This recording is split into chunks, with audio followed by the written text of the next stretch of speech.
올해 1월 달부터 우리는 디모데전서의 말씀을 계속해서 살펴봐 왔습니다. 이제 그 디모데전서의 거의 마지막 부분, 다음번에 한 번만 더 살펴보게 되면 디모데전서를 이제 끝내게 될 것입니다. 우리가 이렇게 살펴봤던 것처럼 사도 바울도 이 편지를 시작하고 끝을 맺으면서 어떻게 이 편지의 끝을 맺을 것인가를 많이 고민했을 것입니다.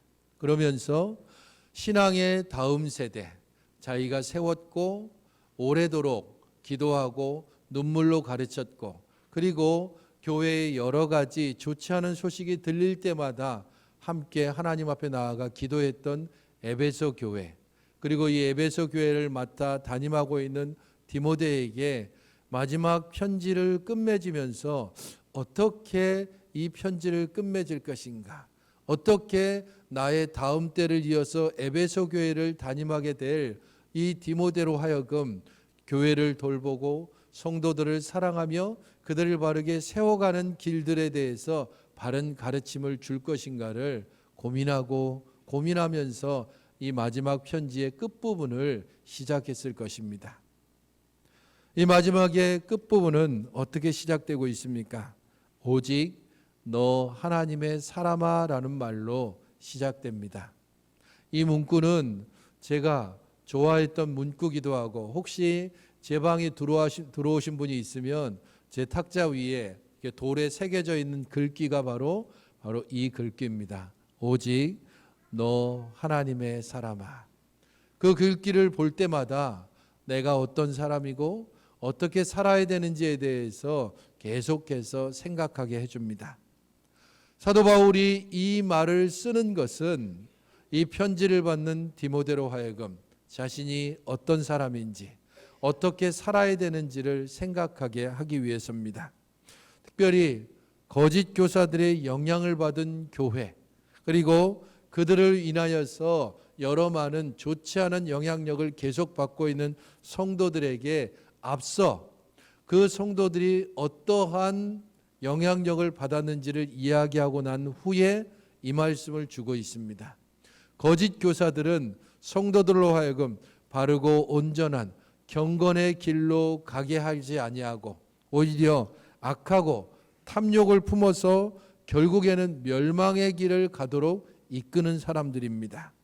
그런 사람들과 다르게 너 하나님의 사람은 바르고 온전한 길로 성도와 교회를 이끌어야 된다는 사실에 대해서 이야기를 하고 있습니다. 너는 어떻게 살아야 되는가? 너는 무엇을 추구하면서 살아야 하는가? 그 말씀을 주는 것이 오늘 본문의 권면입니다. 11절과 12절 말씀을 여러분 함께 읽어보시면 좋겠습니다. 11절, 12절입니다. 시작.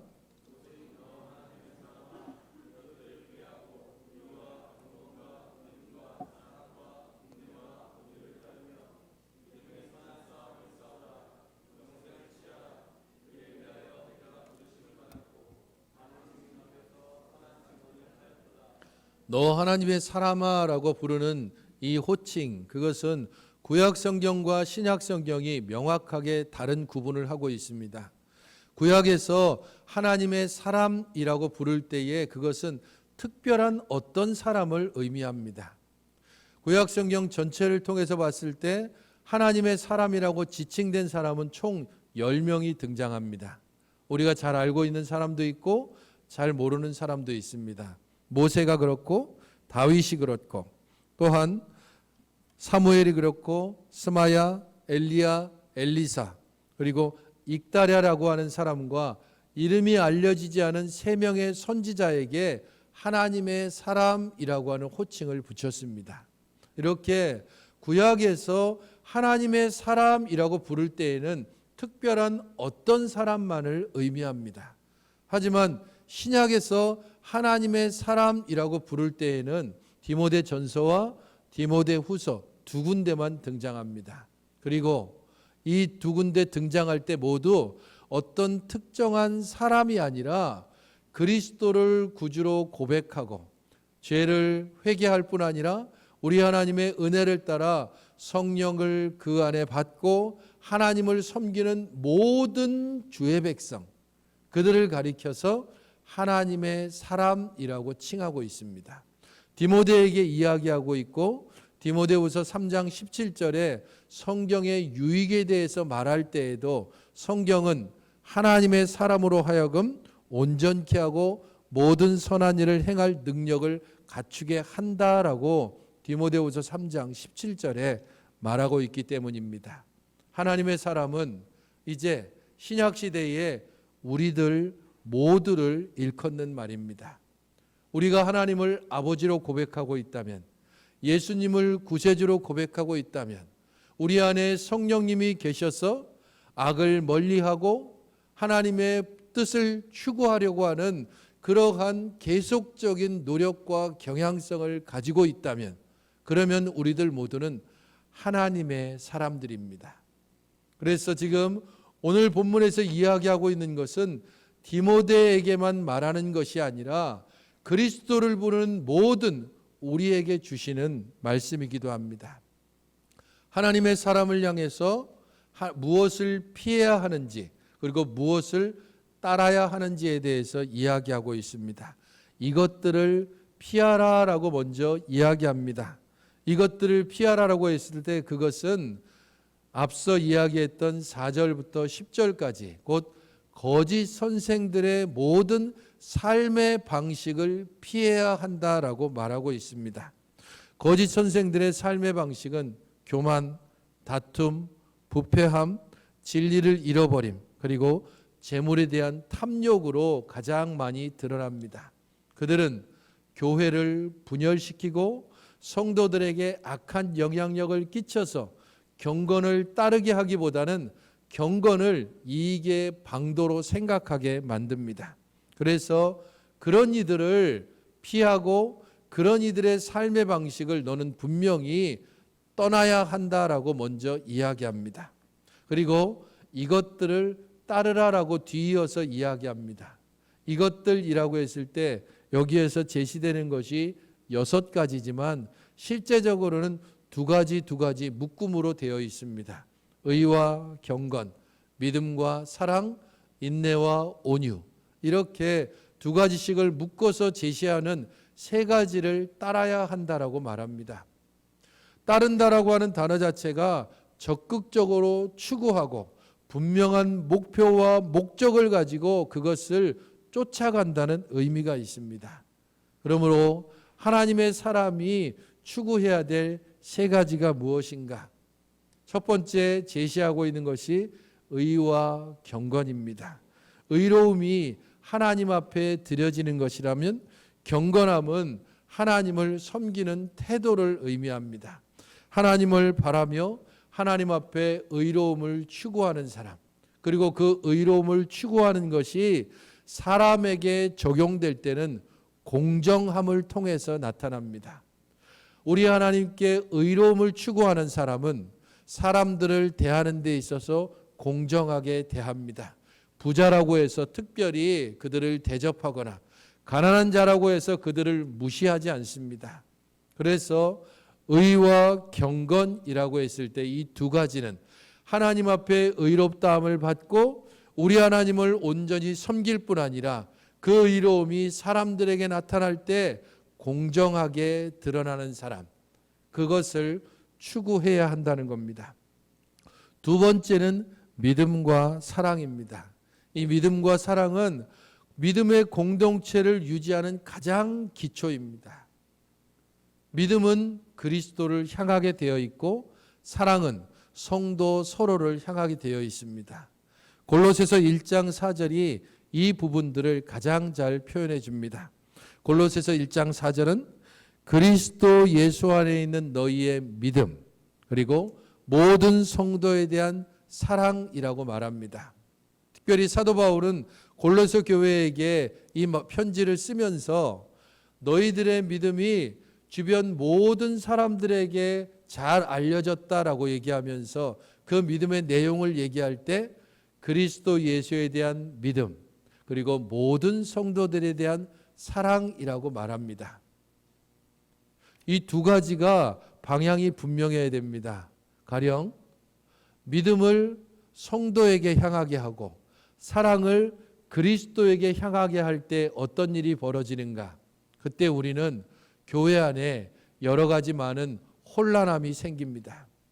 사람을 믿게 될 때 그 사람이 우리 발등을 찍거나 혹은 그 믿음의 배신을 당하게 될 때 그때 믿음의 공동체는 그 기초부터 허물어지게 됩니다.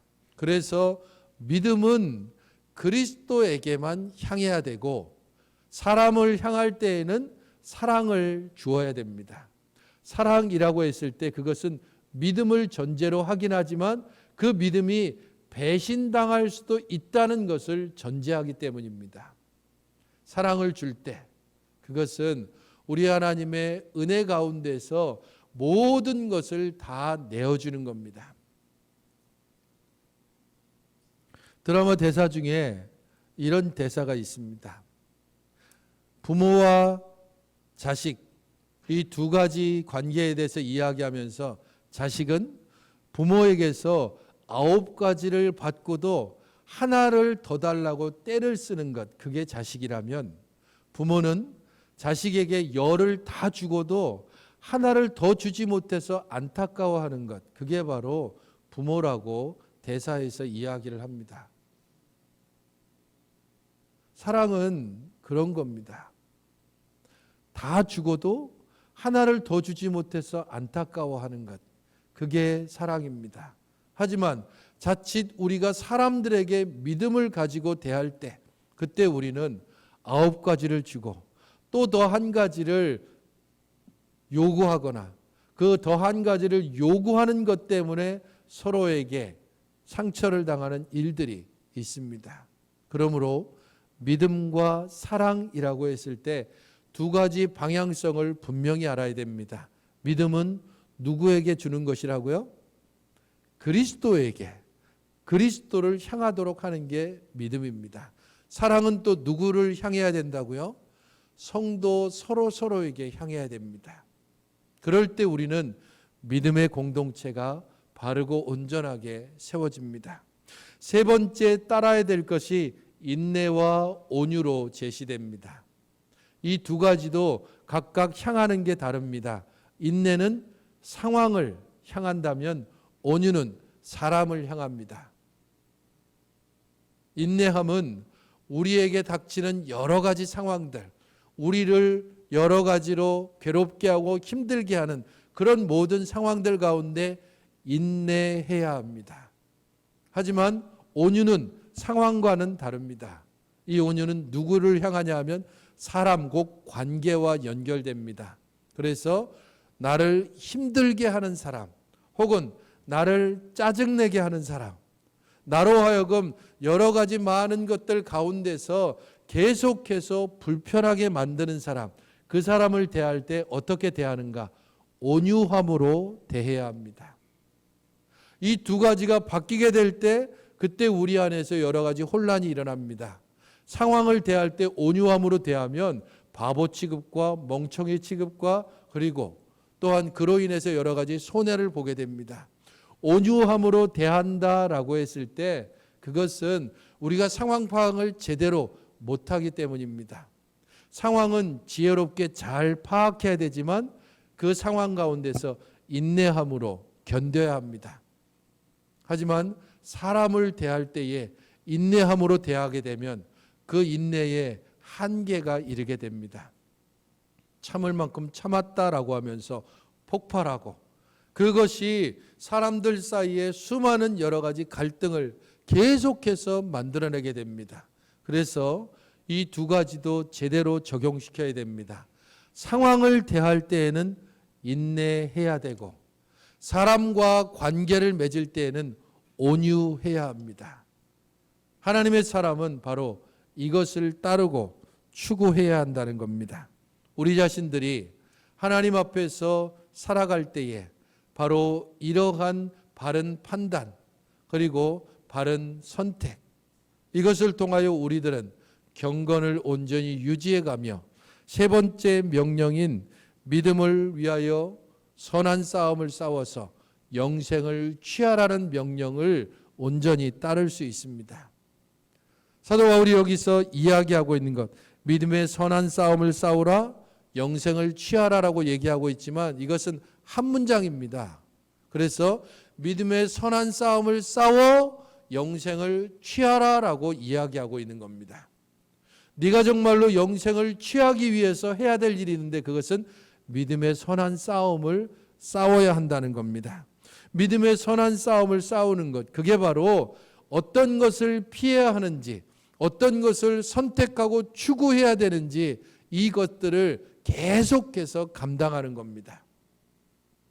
아무 생각 없이 그냥 상황이 주어지는 대로 덥석덥석 물거나 덥석덥석 따라가서는 안 됩니다.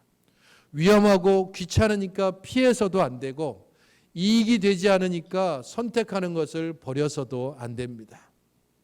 우리들의 선택과 우리들의 도피, 그 모든 것들은 말씀을 기초로 해서 비록 위험할지라도 어떤 경우에는 선택해야 하고 비록 유익이 될지라도 어떤 경우에는 그것을 기꺼이 버릴 수 있어야 합니다. 그게 바로 우리가 감당해야 될 영적 싸움이고 이런 영적 싸움이 지속되면서 계속해서 우리 안에 지속적인 고민과 지속적인 인내와 또 온유함이 계속적으로 요구되어지는 겁니다. 그러므로 사도 바울이 여기에서 이야기하고 있는 것, 영원한 생명, 곧 하나님께서 우리에게 주실 영생을 취하는 것을 위하여서 믿음의 선한 싸움을 싸워가되 그것을 바로 앞에 이야기했던 대로 세 가지, 곧 인내와 온유로, 믿음과 사랑으로, 의와 경건함으로 바른 선택을 하고 바르게 쫓아가야 한다라고 말하고 있습니다. 왜 믿음의 선한 싸움을 싸워야 합니까? 라고 묻는 사람들을 위해서 사도 바울은 그 뒤에 그 이유에 대해서 말하고 있습니다. 이를 위해서 내가 부르심을 받았고 많은 증인 앞에서 선한 증언을 했다라는 겁니다. 이유를 두 가지로 얘기하고 있는데 네가 부르심을 받은 게 바로 이것 때문이고 네가 많은 사람 앞에서 공개적으로 그 믿음을 고백해 왔고 고백해야 하고 고백함으로 살아가야 된다라고 말하고 있습니다. 이를 위해서 내가 부르심을 받았다라고 하는 것은 우리의 소명과 관계되는 부분입니다. 믿음의 선한 싸움, 그것은 필연적으로 비방과 위협과 부당함과 고난을 전제합니다. 믿음의 선한 싸움은 세대가 흘러가는 대로 그렇게 함께 따라가지 않기 때문에 계속적으로 우리 안에 손해와 위험과 부당함을 감당할 것을 요구하기 때문입니다. 그리고 그것은 그리스도께서 우리를 위하여 그리고 우리에 앞서서 행하셨던 길이기도 합니다. 베드로전서 2장 21절은 바로 이 부분에 대해서 이야기하고 있는데 여러분들 가지고 있는 성경 직접 한번 찾아보시면 좋겠습니다. 뒤쪽으로 조금 넘겨보시면 베드로전서 2장 21절입니다. 베드로전서 2장 21절입니다.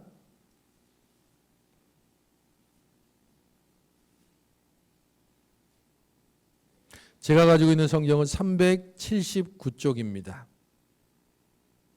찾으셨으면 우리 같이 한번 읽어볼까요? 베드로전서 2장 21절입니다. 시작. 이를 위하여 너희가 부르심을 받았으니 그리스도도 너희를 위하여 고난을 받으사 너희에게 본을 끼쳐 그 자취를 따라오게 하려 하셨느니라. 이를 위하여 너희가 부르심을 입었다. 디모데전서와 같이 우리의 부르심에 대해서 이야기하고 있지만 보다 구체적으로 그 내용에 대해서 전해줍니다. 부르심을 받았는데 그냥 혼자 가게 하지 않고 그리스도께서 너희를 위하여 고난을 받으셨다. 너희에게 본을 끼치셨다. 그리고 그 자취를 따라오게 하셨다라고 말씀하고 있습니다. 그리스도께서 고난을 받으셨고 그리스도께서 우리를 위해서 본을 끼치셨고 그로 인해서 우리가 그 발자취를 따라오게 하셨다는 겁니다. 우리 주님께서 가장 앞서 가셨습니다. 우리 주님께서 가장 먼저 고난을 당하셨습니다.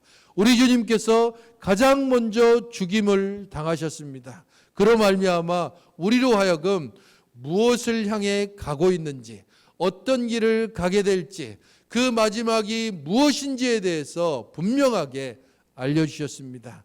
전쟁 중에 가장 먼저 죽는 사람이 소대장입니다. 나를 따르라고 하면서 가장 먼저 앞서가기 때문입니다. 6.25 전쟁 중에 제일 수급이 많았던 사람들이 초급장교인 소위입니다. 소위는 소대원들을 이끌고 가장 먼저 앞서서 뛰어나가는 사람이고 그래서 가장 먼저 총알을 맞는 사람입니다. 우리 주님께서 이 죄와 사망의 권세를 이기시기 위하여 가장 앞서 가시고 가장 먼저 십자가에 달려 돌아가시고 그로 인하여 우리가 가야 될 마지막 길이 십자가라는 사실을 분명히 보여주셨습니다. 그러나 거기에 그치지 않았습니다. 주께서 이렇게 순종하심으로 하나님께서 그를 지극히 높이셨고 하늘과 땅과 우주 만물의 모든 권세를 그에게 주셨고 하나님의 우편에 앉히셔 지금도 이 땅을 통치하고 계시는 영광을 주셨습니다. 우리로 하여금 십자가의 고난을 보게 하시고 하늘의 영광을 바라보게 하신 것입니다. 그러므로 우리의 부르심이 무엇인지를 바르게 알고 그 안에서 바른 믿음의 고백을 하며 살아야 할 것입니다. 사도 바울이 왜 이토록 디모데를 향해서 네가 어떤 것을 피하고 이것을 추구해야 하는가라고 끊임없이 이야기하는가? 그것은 우리가 어떤 분 앞에서 살아가는지를 알기 때문입니다. 13절, 16절을 같이 13절과 14절을 같이 한번 읽어보시기 바랍니다. 시작.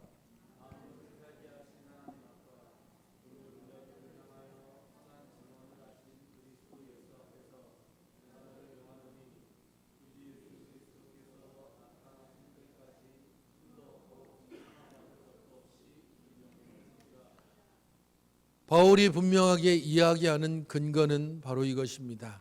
우리는 하나님 앞에서 살아가는 사람이다. 우리는 그리스도 예수 앞에서 살아가는 사람이다라는 겁니다. 저희 교단의 표어가 코람데오입니다. 하나님 앞에서 언제 어느 때든 우리는 하나님 앞에서 있다는 사실을 기억하고 그리고 그것을 의식하며 살아가는 사람입니다. 무엇을 의식하느냐에 따라서 그의 삶의 방향이 달라집니다. 사람들의 눈치를 보고 세상의 눈치를 보며 사는 사람이 될 것인가? 하나님의 그 어미하신 눈동자 앞에서 살아가는 사람이 될 것인가? 세상에 변하고 그리고 세상의 여러 많은 시대 가운데서 변화하고 계속해서 우리 자신들을 얽어매는 세대의 눈치를 보며 사는 사람인지 영원하신 작정 가운데 우리를 구원하시고 우리를 돌보시고 우리를 높이시는 그 하나님 앞에 살아간다는 것을 의식하며 하나님 앞에서 믿음을 고백하며 살아가는 인생인지 우리 자신들이 도대체 누구의 눈앞에서 사는 자인지를 바르게 할 때 믿음의 고백은 더욱더 온전해지며 바르고 온전한 선택을 따라서 살아가게 될 것입니다. 또한 주 예수 그리스도께서 나타나실 때까지라고 말합니다. 그것은 우리의 모든 믿음의 고백이 그리스도의 재림을 바라보는 신앙이라는 것을 의미합니다. 주께서 다시 오실 것입니다. 그날과 그때가 언제인지는 알 수 없으나 우리 주님께서 우리에게 소명을 주시고 우리에게 이 땅과 이 땅의 사람들을 부탁하셨을 뿐 아니라 그 모든 것을 다시 오셔서 셈하시고 계산하시고 우리에게 분명하게 말씀하실 날이 있을 것입니다.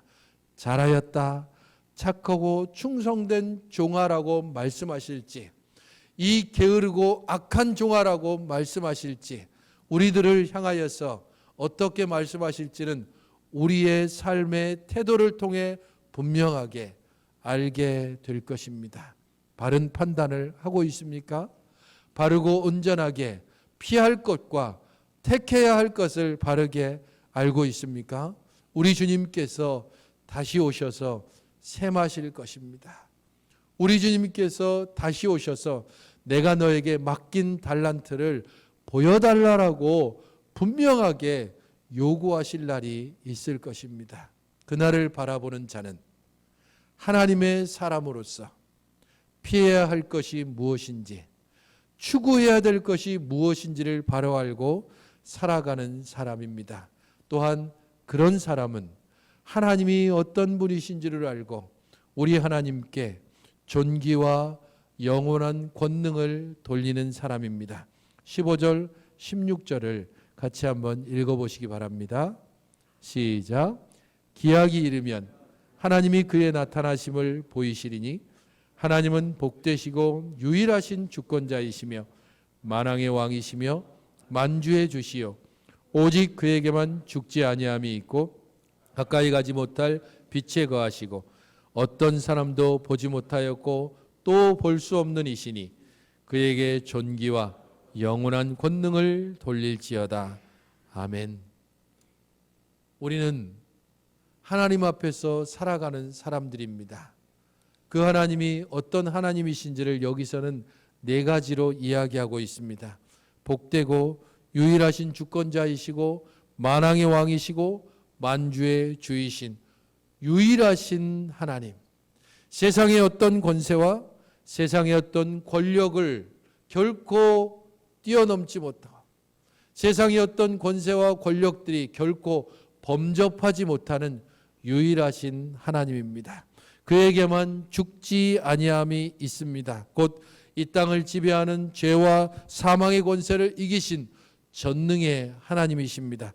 가까이 가지 못할 빛에 거하시는 거룩하신 하나님, 죄와 더러움과 부정함과 함께하지 않는 거룩함에 거하시는, 그리고 거룩하신 하나님이시고 우리를 거룩함으로 초대하신 바로 그 하나님입니다. 어떤 사람도 보지 못하고 또 볼 수 없는 이이신, 육체가 아닌 한계를 지닌 우리와 같은 자와 아닌 영이신 하나님, 영원부터 영원까지 계신 우리 하나님이십니다. 그 하나님 앞에 우리는 살아가고 있고 그 하나님의 섭리와 돌보심 가운데 우리의 매일의 삶이 유지되고 우리의 매일의 삶이 소망 가운데 열리는 것입니다. 그런 이들은 하나님께만 존귀와 영원한 권능을 돌리는 사람들입니다. 그런 이들을 일컬어 하나님의 사람이라고 부르는 것이고 바로 그런 사람들이 우리들입니다. 우리가 하나님의 사람이고 우리가 하나님께 이 땅 가운데서 영원토록 존귀와 권능과 찬양을 돌려야 하는 것이고 주의 나라에 이르러 모든 증인들과 함께 영원토록 찬양과 존귀와 영광을 돌릴 사람들입니다. 믿음의 싸움을 싸워 영생을 취함으로 우리 하나님의 부르심에 합당하게 생활하시는 하나님의 사람으로 살아가시는 여러분들이 되시기를 주님의 이름으로 축원드립니다.